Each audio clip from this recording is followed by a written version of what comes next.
Mans draugs Andris bija biznesmenis ar lielo burtu. Jaunāks būdams ņēmās ar plostiem, turismu, un tad sāka skatīties uz mākoņiem – aviācijas biznesu. Pēcāk sekoja sviesta un piena periods, tad vēji un tuneļi. Taču krīzes laikos Andris sāka ražot un eksportēt uz Vāciju BMW spoguļus, kurus Eiropā traki zaga, ka bija jāražo ar pilnu jaudu.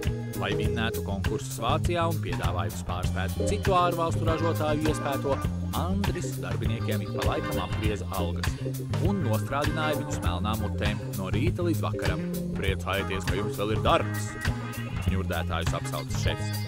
Tomēr Andris saprata, ka ilgi tā bizness neies no rokas. Viņš meklēja citu risinājumu, kā celt konkurētspēju un iestājās par lata devalvāciju. Andris aizmiga un redzēja sapni. Pirms sapnis viņa nogādāja cirkā. Burvju mākslinieks nolika uz galda cepuri, bet zaķi izvilkt viņam nesanāca.